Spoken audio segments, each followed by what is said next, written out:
Police officers and first responders wear badges to let their communities know they are here to protect and serve, but it comes at a price. Samantha Horwitz and John Salerno work with police departments across the country to bring valuable recovery, insight resources, and workshops. A Badge of Honor TV brings those professionals to you so we can come together and revitalize communities through a better understanding of what's at stake and what's required for repair. So take a load off and turn up your TV. It's about to get real. Hey, welcome to A Badge of Honor TV, powered by the OBBM Network. You're here on Mental Health Mondays with John and Sam. And, you know, we needed each week to really get down and listen to our feelings and learn our resources that are out there. And some are in our backyard that we don't even know about it. Some are closer than we think. Sam, how you doing today? Hey, doing great on this Monday. It seems that Mom Nature has put down the crack pipe or has found her mental health to restore normalcy to the North Texas a little bit area.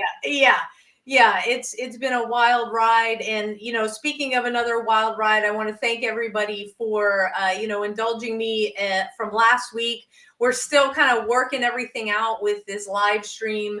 And so I think they got my face last week going, why won't this thing go live? So apologies for the delay. The difference between this platform and the one we were using prior to this is there's a little bit of a connection delay before everything is able to get kicked off and going. So thank you. I think I have the Instagram, that whole thing worked out where now you can see us instead of being all crazy, and I can actually, I can't click over to see, but hopefully we're coming across okay in Instagram. That's been a problem, and hopefully we're still live on X because of the up and down with X today. We have got an incredible show for you today. First, John, let me start off by saying, an incredible story of what service is really about, being a police officer right here in my hometown, Rowlett, Texas. Officer, his name, I believe it's Gorski is his last name, but it's spelled not that. Hit by a drunk driver, has his wits about him to get out of his vehicle and go to the driver who is stuck in his car. The doors are locked. The car's on fire. Okay. We have lots of tools around our tool belt. My first thought is Aspeton break through the window. Nope. He uses WWF elbow style John Cena. That's the adrenaline. The driver's side window.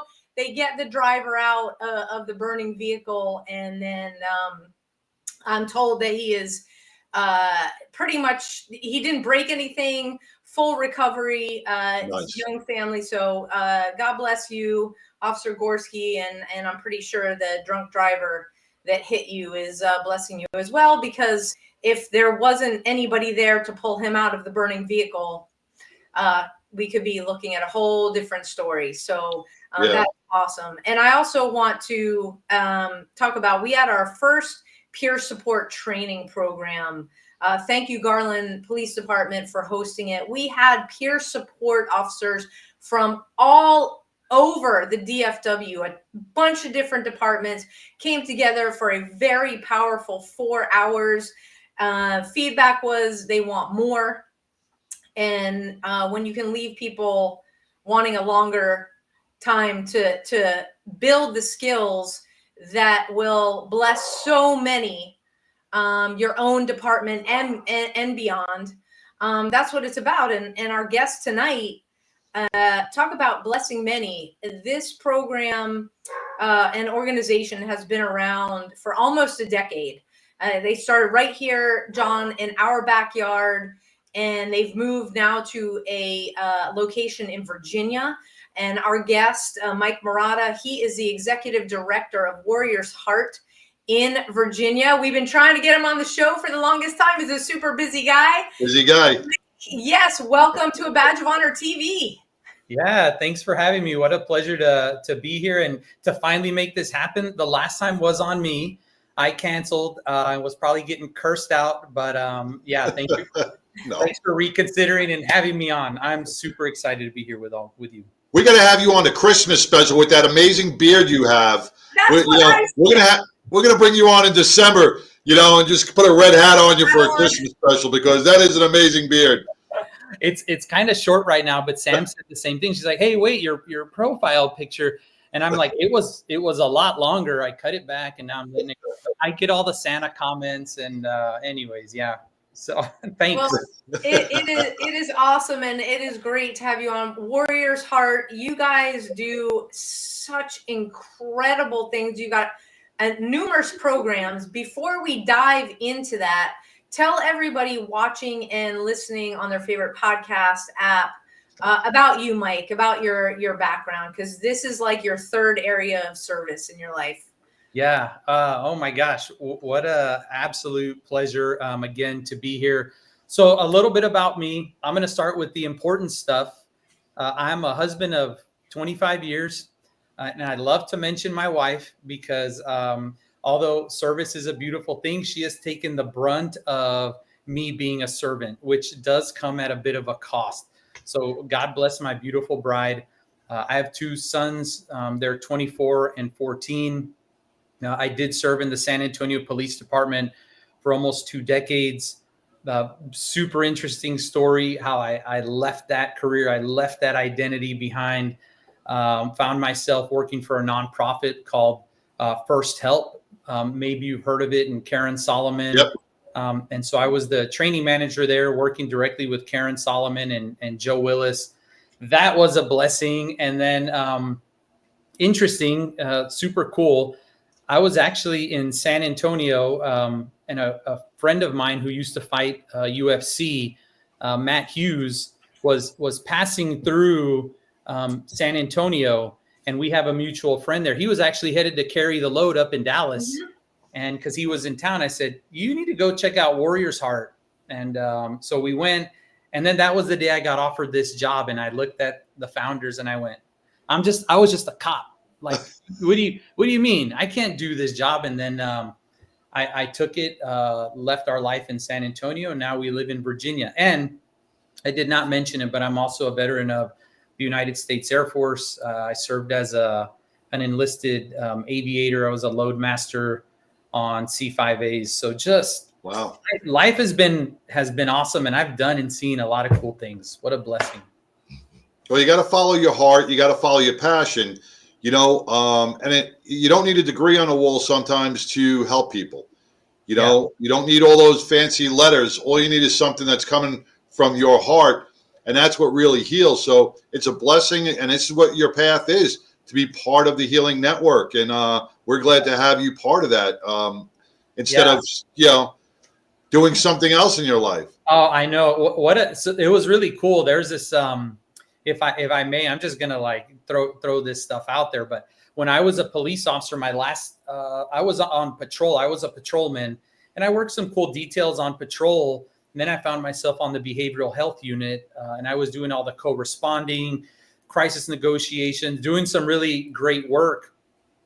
And I remember this one day thinking, man, a lot of the people we were going to help didn't want us there.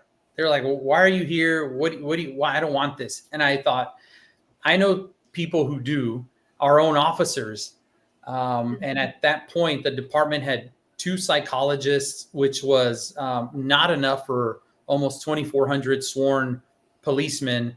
So I took on this grassroots along with my buddy Joe Samaro, and we said, we're going to create a wellness program. And, with some great success, developed a lot of trust, because that peer-to-peer connection is so vitally important. And and ironically, that took me out of the career. Well, you said something in the beginning that really sparked, and I'm sure it sparked with Sam too, is that you left your identity. Yeah. Because we all fall into that identity of the uniform. and I'm happy, and it's nice to see that you were able to put that aside and move on to a new, not identity, but a new path. Yeah, I heard somebody say to a few weeks ago, law enforcement, the military, any like service, they teach you how to put the uniform on, but they don't teach you how to take the uniform off. Yeah. And when I heard that, it just resonated because I when I was my wife used to say jokingly, we were in a much different place. She said, "Go put on your costume," because that's what it was. It was a mask, and it was a way for me to hide what was going on. And when I was at work and I was a policeman, I had authority. People listened to me. I was the funny guy. I was the good police officer, the good troop. And then at home, things were just, in shambles. So, it was a pretty cool story there. Well, that's one of the things that you guys address through your programs at Warriors Heart. We got to take our first break. When we come back, let's dive right into that program. We'll be right back, everybody. Stay tuned. Forget Zoom, try Meetin. Meetin is a brand new video meeting service. And not only is Meetin simpler and easier to use and more powerful, Meetin also has the right values. Here at Meetin, we believe in freedom. We believe in privacy. We believe in America. And we are apolitical. Now, to get your free forever version of Meetin, just go to Meetin.com, spelled this way. And then where it says promo code, type in the word special. That's your promo code, okay? So go to Meetin.com, type in the word special, and you'll get Meetin free forever. I'm Rick Raditz, and I look forward to serving you as a customer of Meetin.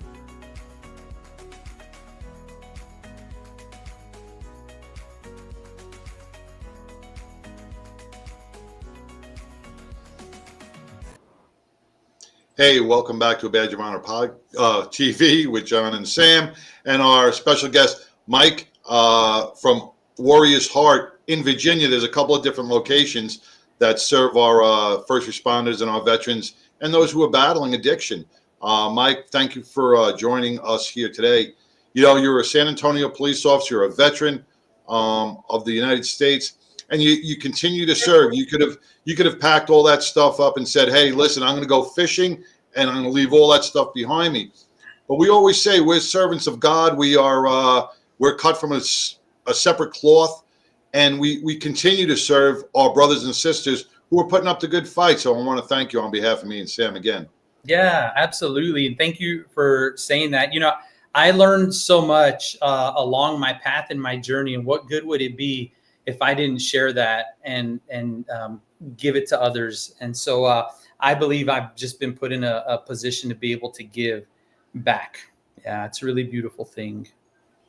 That it really is. And, just heads up. Sorry, Instagram. I'm looking on here. So we are not able to go live on Instagram, but you guys will be able to watch tomorrow because the replay link will be up there. So our apologies. Like I said, we're still working stuff out. So Mike, when it comes to Warriors Heart, John said you serve veterans as well as first responders, and talk about you have an intake program, because when you land on the homepage, warriorsheart.com, and you have to go through a couple of things. But what are the main programs that you guys are running to assist? Yeah, phenomenal question. Thank you for asking it. So we're a 42-day residential treatment program. Here at both campuses, we are what's called an ASAM level 3.7 and 3.5. That's the American Society of Addiction Medicine. 3.7 says we can do detox on site. 3.5 says we can do the 42-day residential treatment program.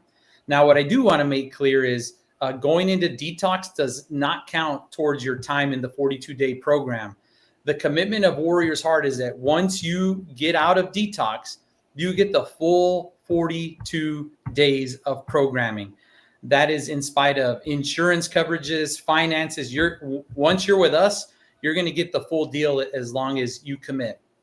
We serve the warrior class. You said it, the veterans of the United States military. We also take active duty members of the United States military. We take active, former, retired first responders, police, fire, EMS, dispatchers, emergency healthcare workers. Just to give you an example, because COVID was kind of a terrible time for all of us, but it also left us with some incredible insights. One, we can do stuff like this. We can connect virtually. Two, it expanded what we know to be frontline workers.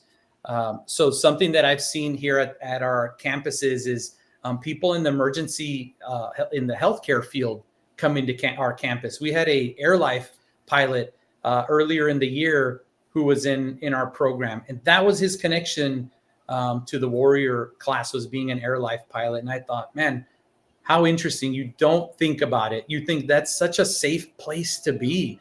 Mm-hmm. And he said, man, I can't get to a call on time. Somebody dies. So just thinking about that. But it is a beautiful program that we have here. We are looking for a primary diagnosis of substance use disorder. Something really unique about our program is that not only are we treating the substance, because the substance gets all the attention, right? We want to dig underneath the substance because you're using that to numb out, to cover up, so you don't have to feel. We want to get to the depression, the anxiety, the post-traumatic stress, things that are plaguing our first responder and members of the military. So we're treating the substance. We're also treating the co-occurring mental health disorder. So you're going to get a really well-rounded, lot of clinical touches at our program. If I may, I'm not going to jump into my story, but I went through a similar treatment program. And what I was educated, and with your treatment program, looking at it, it is an amazing program. And a lot of our first responders who are either hurt on a job or they're masking their trauma injuries with either pills, or they're masking some knee injury with some painkillers, or they're drinking too much. I myself didn't even notice any of that, but everybody around me noticed that. I was in total denial. And what I learned was that I was able to see that I was the problem. I had the issue, and it's programs like yours that really pick up that mirror and say, hey, listen, what everybody's been telling you is true. And the education you bring to our military and our first responders will benefit them for the rest of their life. Yeah, absolutely. You just got to want to do it. You have to be, you have to really take a deep dive inside of yourself and want to do it.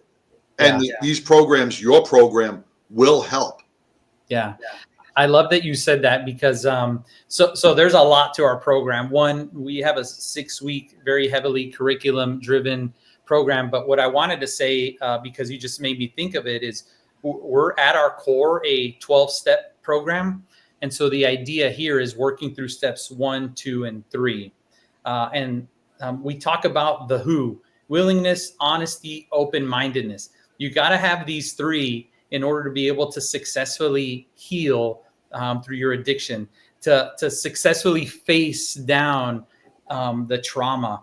It is tough. It is tough work.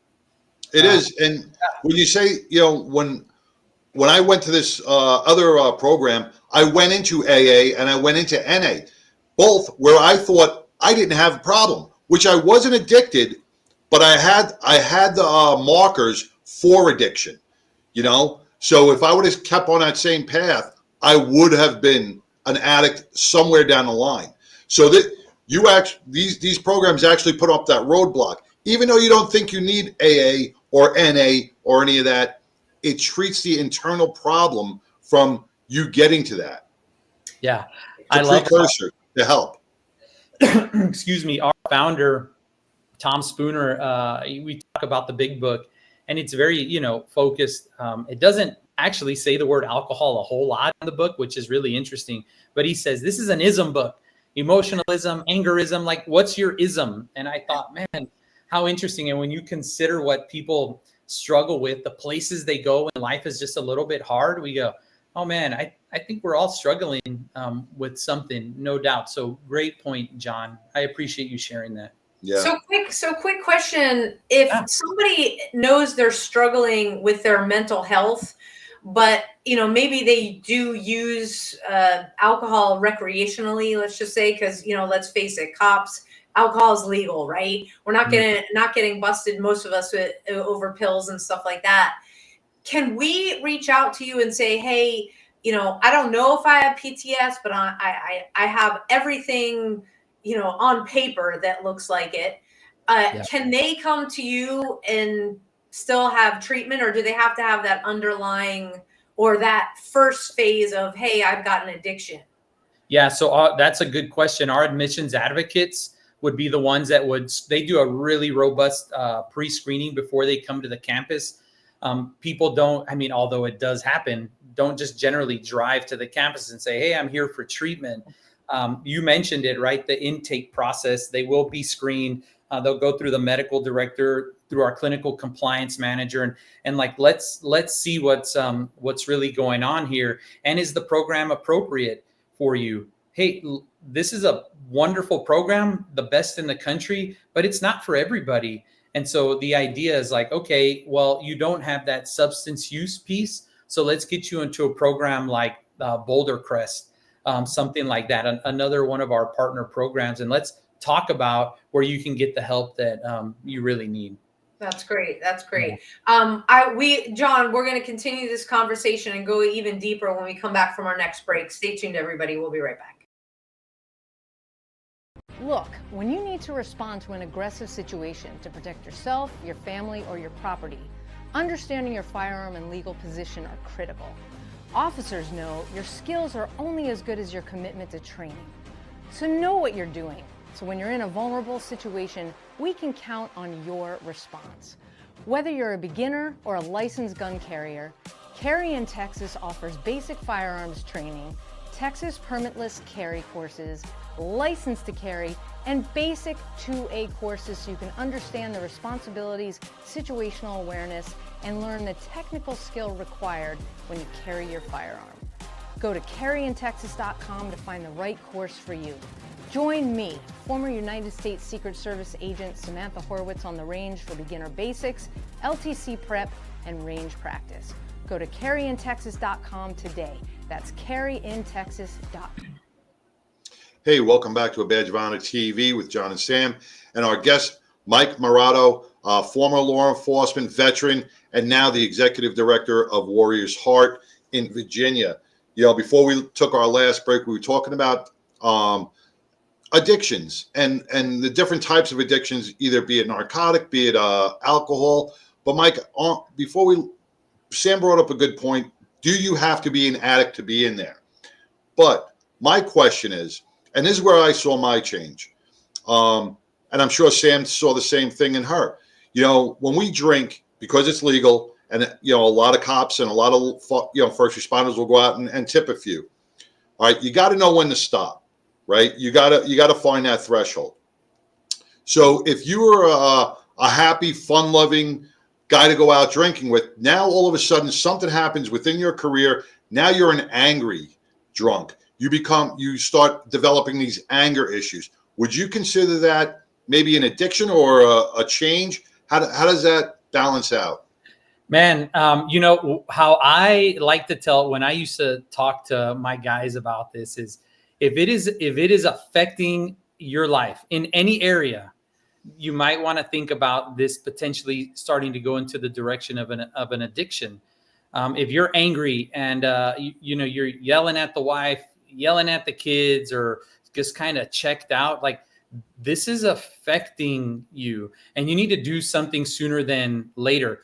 Here's the other thing is a lot of people don't like to talk about it, but when law enforcement, and I'm going to, pick on them a little bit because I was in law enforcement, but what are we getting booked on?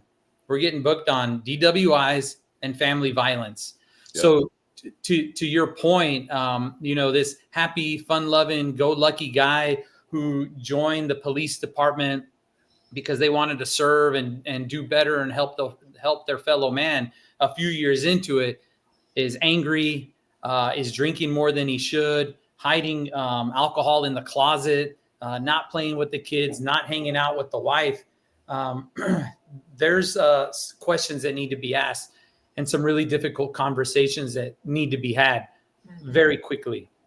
You know, you had mentioned in the beginning of the show when you were talking about your wife, how you would come home as a police officer and stuff wasn't going so well. Mm-mm. Can you elaborate on that? Oh man, yeah. Call them right out, Sam. Because you know that you're recognizing it in the people that are walking through your door. So that's how you relate in that particular aspect, if that's an issue. Yeah, I was critical. I was mean. I was angry. I mean, it was rage is how I would describe it. That's the word. Nothing was good enough. I was tired. You know, everybody's schedule revolved around me taking a nap because I worked at night. I was not living a healthy life. Now, I wasn't using substances. Did that mean I wasn't struggling? Hell no. I was struggling mightily. I had zero control over my emotions. I had zero control over the comments that I made. That stuff would play out at work too. You know, getting hung up in internal affairs and, you know, looking at your body cam video, like what's going on here? Oh, it was that person's fault. You know, I played the blame game and zero accountability. And all that, there was no, I know what people say, Sam and John, they say, leave the work at work and home at home. This was an impossible task. It was the same guy that was showing up at both. And I remember, you know, because at work I was a good troop, and the guys would say, "Oh, Mike is so funny." He's so this, and my wife would look and go, Who are you talking about? This guy? Because at home, I was a monster. I was not fun to be around. The tension was palpable. It was heavy. Everybody was walking on eggshells around me.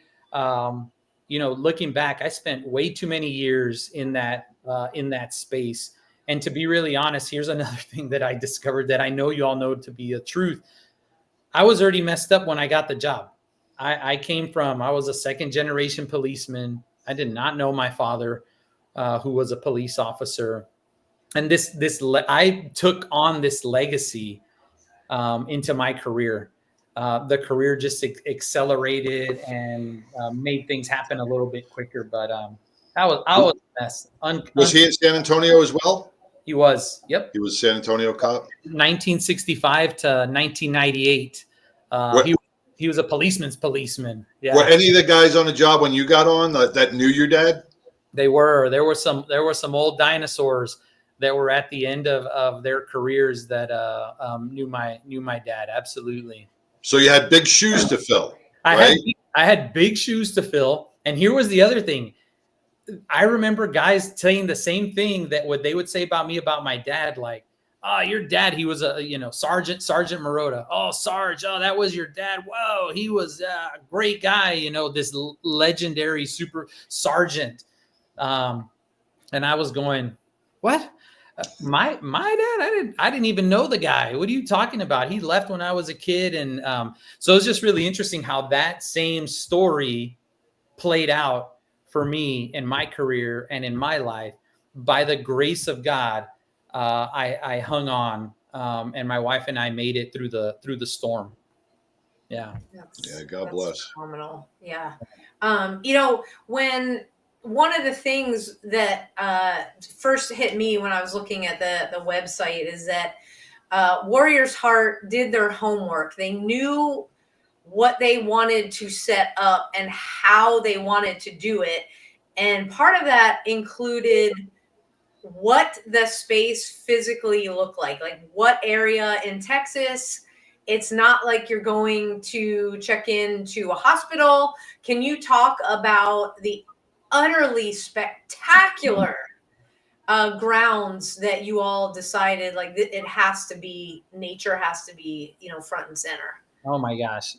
What a blessing. And our founders were so brilliant when they found the Texas campus. They're on 540 acres.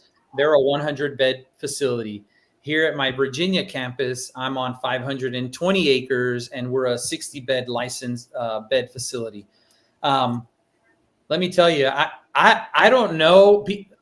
I do know. When I was a policeman, this idea of treatment was like, we took the people there. I took them to the hospitals with the heavy, metal door. So the thought of me needing treatment was like, no way, not going to do it. But our founders have beautifully chosen, or maybe I should say the spaces have chosen us and the work that we do. We have all this land. I mean, Virginia is a lot different than Texas. Texas does not have a lot of trees, but the Texas campus is in Bandera, beautifully situated in the hill country. Really nice space in Bandera. Here, though, I have those big green things called trees everywhere. Yeah, when I came up here, I said, "Oh my goodness, these beautiful features of trees." We have a 26-acre lake. We have 1.5 miles of nature trails cut around the property. So every Wednesday and Saturday they do a nature hike. It's just a beautiful space that the clinicians can get outside, have an outdoor group. They can go down to the lake and do some one-on-one processing. Mother Nature, Sam, to your point, gives us all the answers that we need. And our founders do such a wonderful job of cultivating and finding these places. And when they found this one, it wasn't for sale, really neat. But the founders are compelling people. And then suddenly we owned it. And it is everything that a healing facility should be. We say resort-like on our website, but we're not a resort. And I tell these guys, you're not here to kick your feet up. This is a training program. And when I use the word training, you know exactly what that means. At training, you show up on time. At training, you do the work. At training, you work as hard on day 1 as you do on day 42. This is what we do, and this makes sense to this population. And oh, by the way, you get to do it in beautiful Central Virginia. So it's a win-win. Really beautiful campuses, both of them. That's amazing. We got to take another quick break. When we come back, we're going to be talking more about Warrior's Heart with the executive director of their Virginia campus, Mike Marotta. Stay tuned, everybody. Leftovers again? It's time for something we haven't had in a long time. It's time for something right. It's time to make the right choice. OBBM Network TV is always the right choice. Choose right. Hey, welcome back from that quick commercial to Station identification. It is station identification, the OBBM network. Welcome back to Badge of Honor TV with John and Sam and Mike Marotta with Warrior's Heart over in Virginia. He also has a campus here in Texas. You know, Sam, when you brought it up with the type of facility it is. Now, I know when I went to my facility, I was scared because I had no clue on what I was getting into, you know. And Mike, exactly what you think, the white curtains, the locked doors behind you, the nurse ratchet, you know, that whole thing. And it wasn't. It was very warm, comforting, inviting, and you were surrounded by people who are going through the same issues and have the same mental mindset, or they are your peers in every aspect of life. So someone, if you don't mind, if I was to say, be there tomorrow, I have to come in. What is some of the procedures to make people feel at ease? Like, what would they go through on day 1? Well, first, we don't have a big metal door like in a Sally Port. And you're going to be greeted by a member of our intake team. They're going to come out, and we say something to every single client that comes through our doors. We say, welcome home.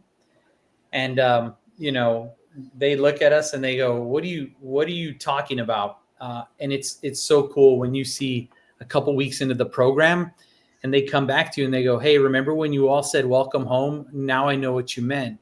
For us, what that means is home. For a lot of our veterans, active duty military, first responders, home is a bad place. Home is where the addiction is. Home is where the pain is. Home is where the difficulty is. Home is heavy. It's scary.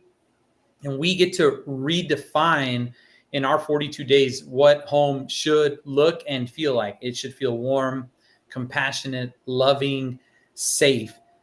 So that is the first thing we say to them is welcome home. We take them into the intake room. A member of our intake staff is going to spend the next couple hours with them. We're going to get clinical team to come in and talk with them. We're going to get a member of the medical team come in and talk with them.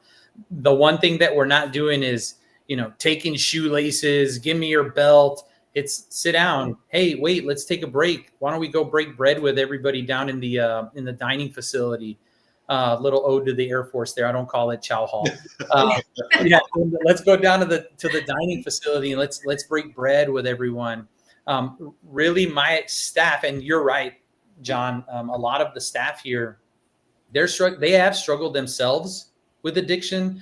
Many of my staff have served or are currently serving as volunteer firefighters, for example. So they get it. And everyone on this campus is poised to have that difficult conversation. It shouldn't be just go talk to the clinical team.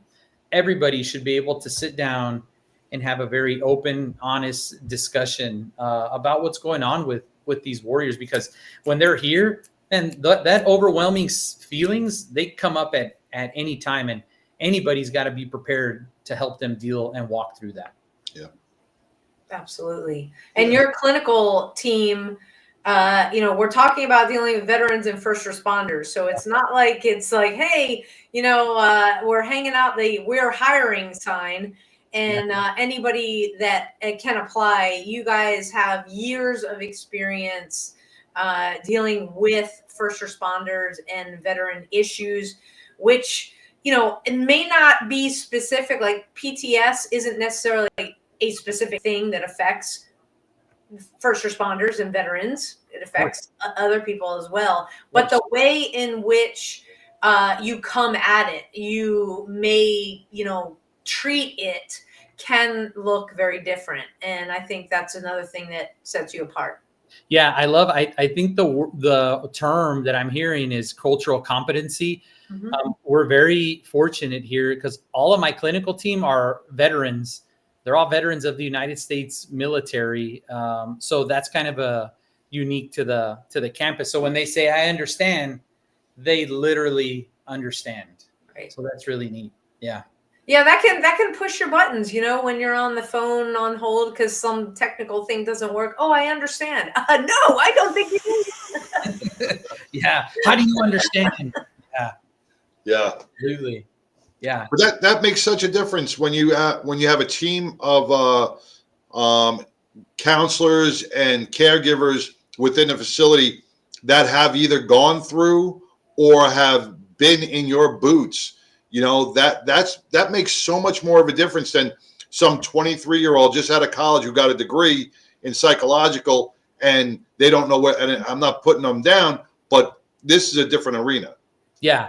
Yeah. We like to say at Warriors Heart, earn the right. You all know exactly what I'm talking about. Get in a room full of cops and vets and try to teach them something. And they're going to look at you like, who the hell are you? And why are you talking to me right now?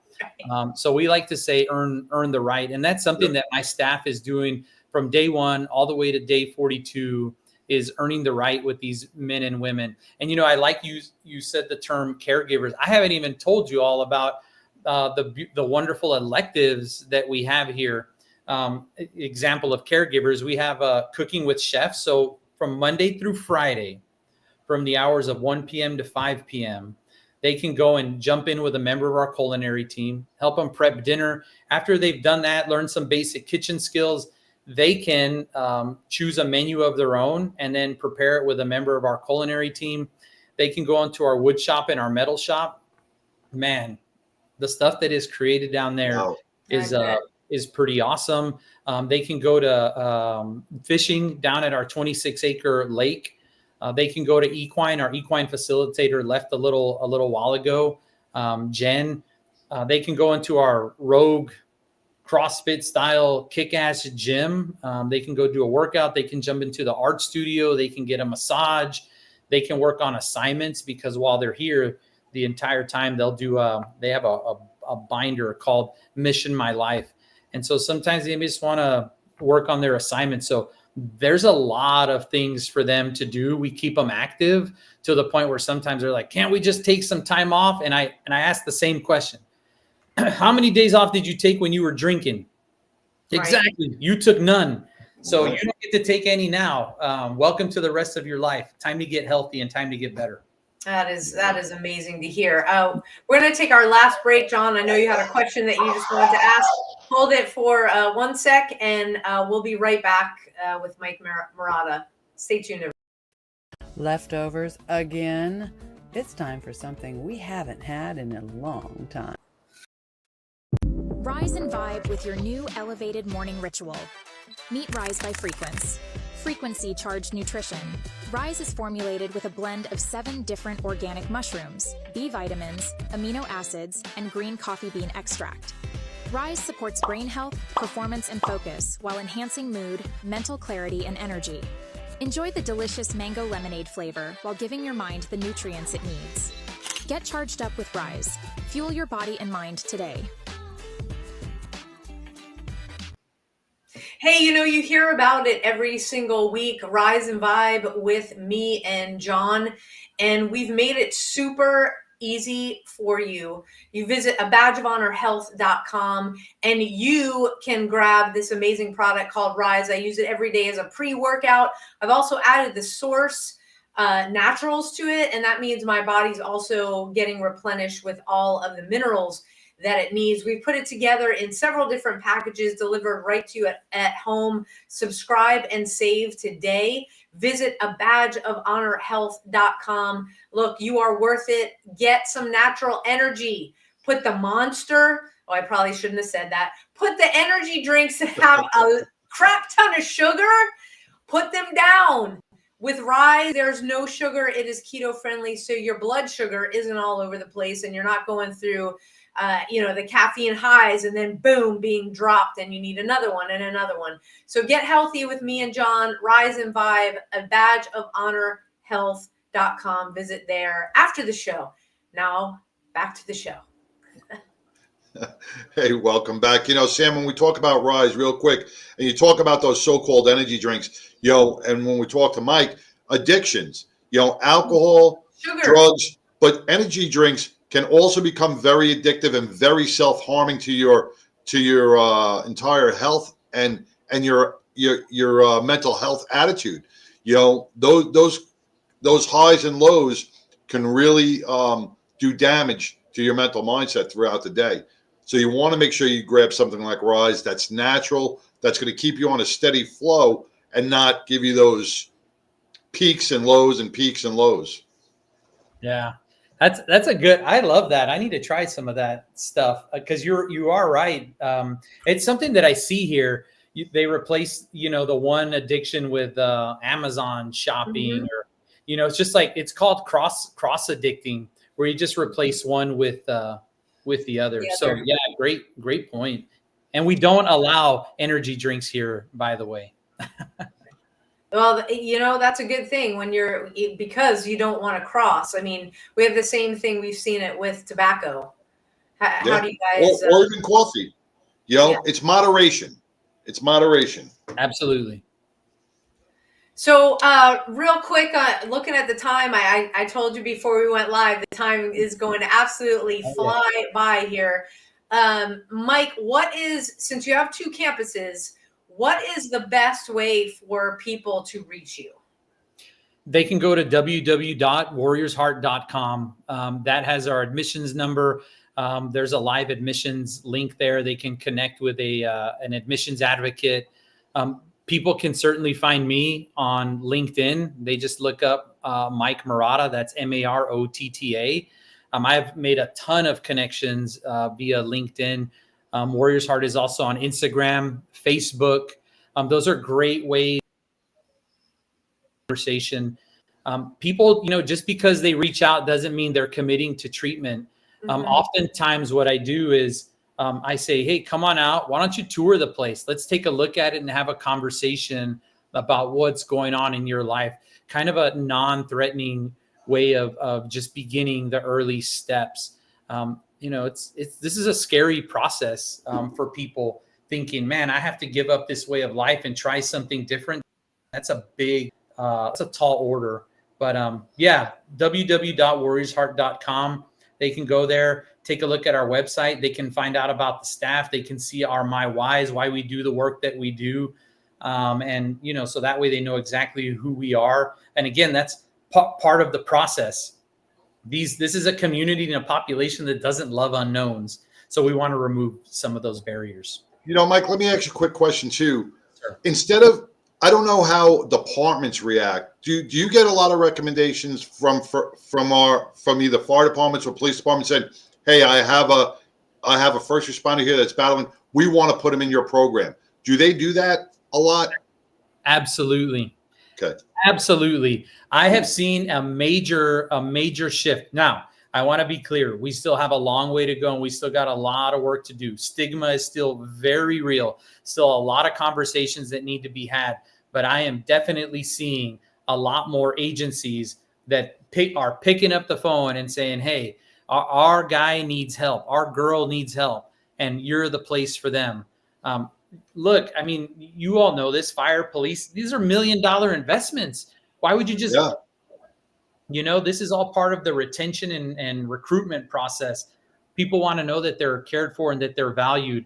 And so I see a lot of agencies that are doing the right thing. Absolutely. That's why I was hoping to hear that answer because, you know, because of the stigma, but it's nice to see departments that are going to say, I have an investment in this officer. I'm going to not just throw him away or can him.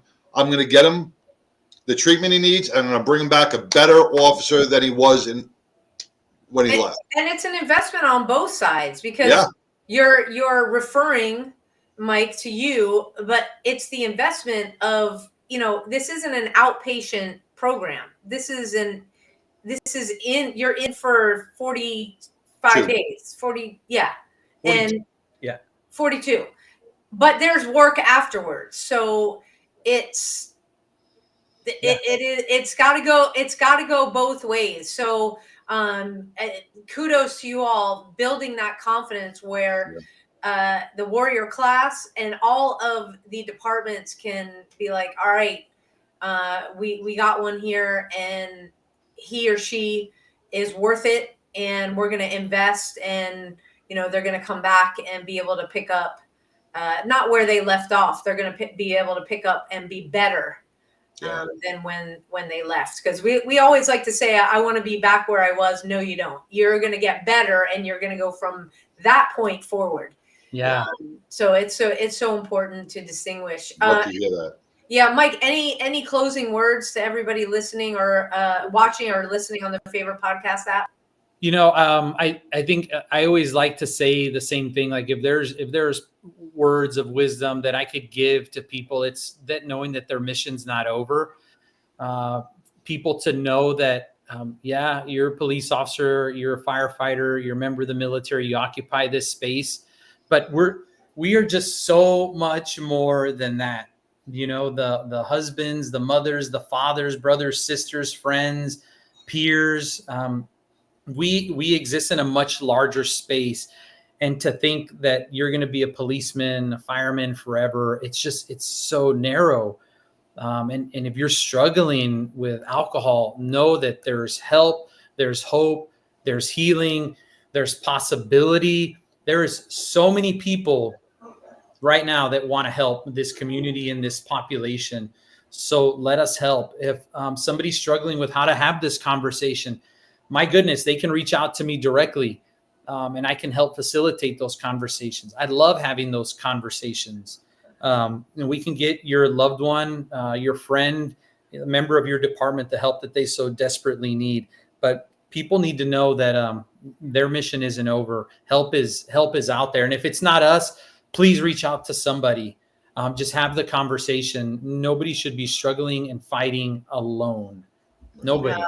You said it. Well, thank you so much. Thank you, Mike, for coming on tonight and sharing with us your amazing background and story, as well as what goes on at Warrior's Heart. Reach out to Mike. He's there for everybody. So we'll be in touch, Mike. Thank you so much. Appreciate it. Yep. Thank you. Yep. All right. Take care. Yeah, totally. I love it. Your mission is not over. You'll probably see that in the replay notes tomorrow. So it is so important. It is so important because it encourages you. Let's keep taking the next step, and you don't have to do it by yourself. So Yeah. God bless Mike and everybody at Warriors Heart that is working hard to save our warriors. It seems like more and more of us out there, we're looking for a place to serve. That's why we formed a Badge of Honor, and we've got a wellness and resiliency workshop coming up on Friday, May 2nd. We want to thank the Rowlett Fire Department in advance for allowing us to use their space. Registration is live. Just go to our website, abadgeofhonor.org. It's a pop-up that comes up. Click on it, grab your ticket. And I say ticket because thanks to Carry the Load and their Continuum of Care program that we are a part of, we are able to bring this workshop to you at no cost. So get yourself registered, get your members of your department.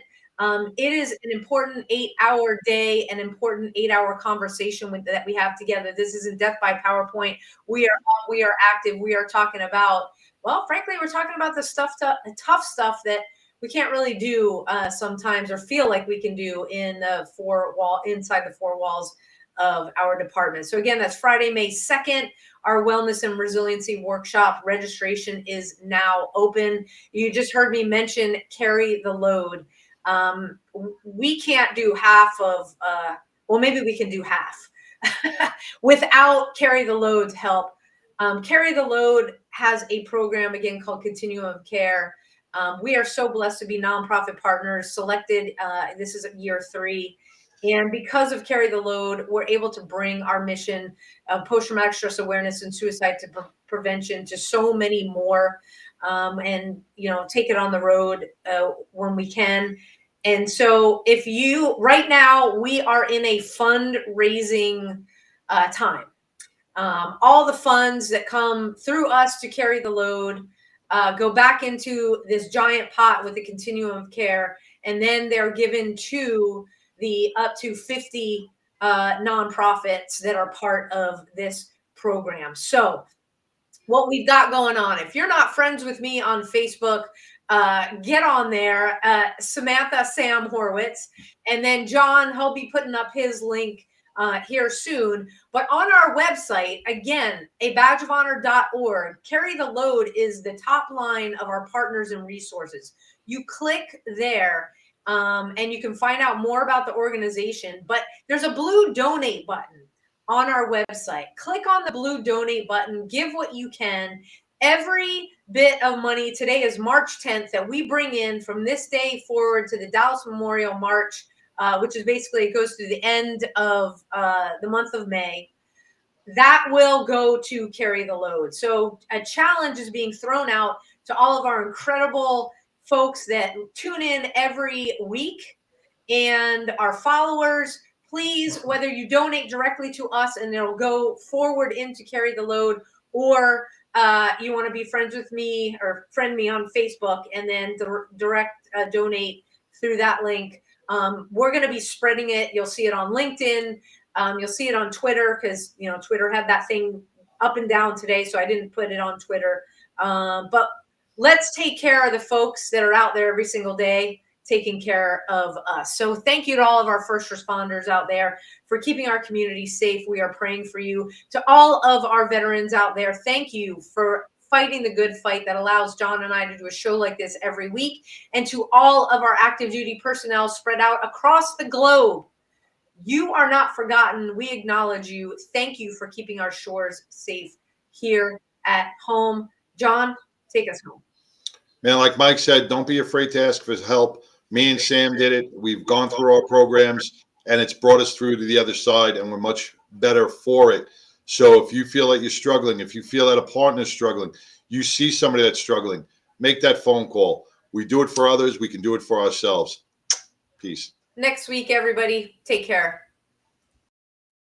A Badge of Honor podcast is produced for the OBBM Network podcast and protected under copyright law. For content permissions, please submit your request to abadgeofhonor.com on the content page. For OBBM Network programming information, please call 214-714-0495 today.